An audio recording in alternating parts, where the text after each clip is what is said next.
Hello, welcome to the Bearded Horror Review. My name is Dan, aka the Boogey Man, and on this show I will watch a horror movie, either a classic or a new release, talk about some good points, talk about some bad points, if there are any of either, give it a rating out of 10 if I remember to do it, and let you know if I think the film is worth a watch or not, in my humble opinion. And I am wrapped up all warm and cozy in my Asda hoodie because it's Christmas time. It's Christmas time! And I have been watching horror movies based around Christmas all month. And I'm slightly behind on this one because I had to get all new software and stuff. So that's been fun.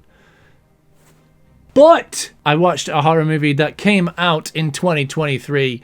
It's a Wonderful Knife. What did you eat? That's not a knife. This is a knife. That's not a knife. That's a spoon. Yeah, It's a Wonderful Knife. Came out in 2023. It is a horror comedy based around the It's a Wonderful Life premise of a girl who wishes that she had never been born, and then she gets to see what the world would be like if she was never born. Everyone would be better off if I was never born. The problem is she stopped a serial killer on Christmas Eve, and so in the reality that she goes to, she never stopped the killer. So therefore, the killings keep on happening. Comedy ensues, apparently. This film came out, it was pushed. I remember the horror community going like, oh, this film's coming out, It's a Wonderful Knife. What a pun. And it disappeared very quickly. And after watching it, I understood why. It is not a good movie. Putting it straight out there right now. Before we go ahead, guys, I'm going to say spoilers. So, spoilers if you don't want any spoilers. And one more thing before we go ahead, if you can leave a like and subscribe if you're enjoying these reviews. It's a little thing for you, but it helps the channel out a lot. Really appreciate it. I've also noticed I've been doing like finger guns involuntarily. So if you want to see more finger guns and maybe even some thumbs up, make sure you subscribe. It's a Wonderful Knife. So, we have our main character who is this young girl. She is in a family where her dad has to work every Christmas Eve, apparently, and he works for the mayor. And the mayor of this town is this dude. And if he shows up in a horror movie, you know he's probably not going to have a good time. However, he is a tanned up douchebag of a mayor, and it turns out he ended up killing a few people on Christmas Eve, and our main character stopped him.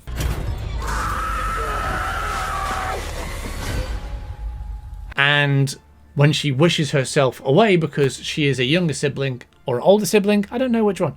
Is she older or younger? I can't remember and I don't really care. But she realizes that, you know, her boyfriend is cheating on her.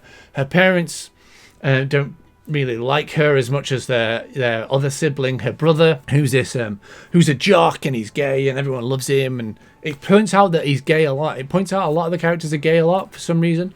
Well, we're living in the DEI age of filmmaking, so everyone in this film is gay. It doesn't really have any relevance to the plot, but it happens. Whatever.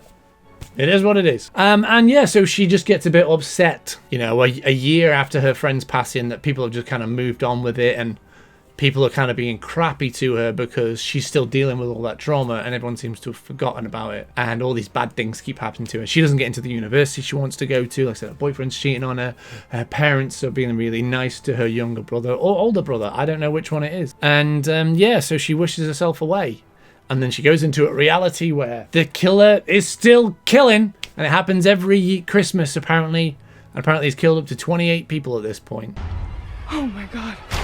And she has to figure out what to do to stop it. She knows who the killer is, though, but she can't flat out say it because the mayor has his finger in every grubby little pie. And she gets the help from the weird girl. And so he just kept going. He likes killing.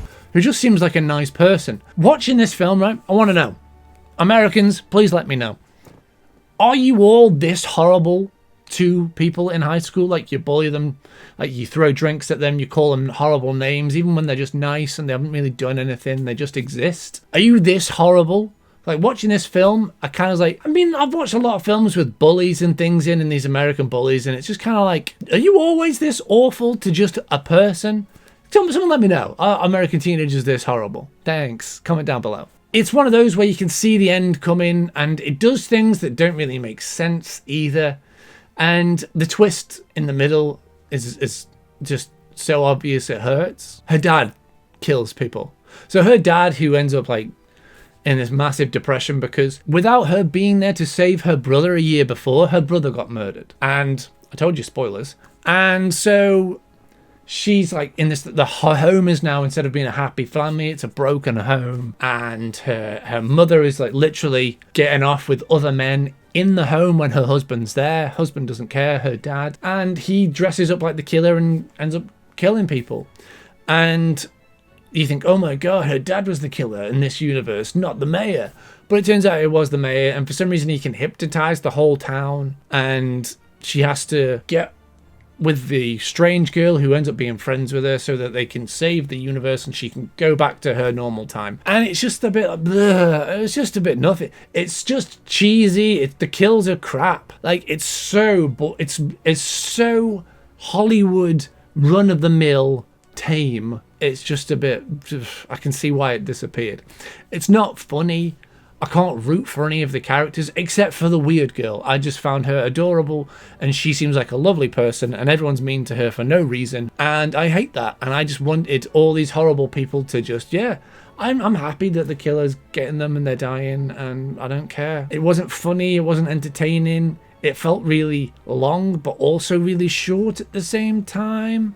It didn't explain itself very well, and Justin Long, that's his name. Hi.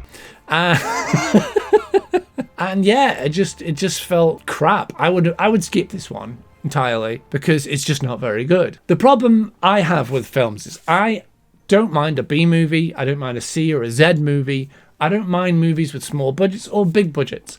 Every kind of film I will love if it's entertaining. And that's the problem with this film. I wasn't entertained by it in any way. And given its score on Amazon, and given the fact that it disappeared, and the fact that when I talk to my friends about it who watch horror have not heard of it, even though it came out last year and Amazon did a big push on this, it just goes to show that it's not very good. And unfortunately, that is the state that we're in at the minute. We're getting one good film for every 10 crap films. Oh, I don't English very well at the minute. And this hoodie is ridiculously warm. Jesus Christ. I am also wearing a woolly hat. But it's because I'm bald. Now, I shave my head. I'm not bald, I shave my head. For Christmas, I would like some hair. Thank you. And if I can't get hair, feel free to buy me Funko Pops. Thank you. But yeah, the film itself, like I said, I wasn't entertained by it. I found the characters all very mediocre. I found the writing mediocre. The acting was fine, but outside of that, it looks bland as hell. It looks like every other cheesy teen American film that you've ever watched. And the premise was, like I said, I guessed the ending within about 10 minutes. That's after they explained the premise. I was like, yep, I knew exactly what was coming. And it all happened exactly like I thought it would. The kills are boring and dull. It's not violent. It's not gory. It's just, it's not anything. It's pretty bad. It's a bad film. I'd give it a 3 out of 10. It's a 3 out of 10. It's not worth watching, in my opinion. But yeah, have you seen It's a Wonderful Knife? That's the only thing that's got going for it. It's got an amazing, catchy name. It's such a good pun. Ah, damn, they wasted a pun name on a crap movie. God damn it. Yeah, if you've seen A Wonderful Knife, let me know down in the comments below. Have you been watching any Christmas horror films this year? What are your Christmas plans? Let me know. Don't forget to like and subscribe, guys. You can follow me down on my social media. I'm on Instagram. All the links are down below. And until the next time, guys, happy watching.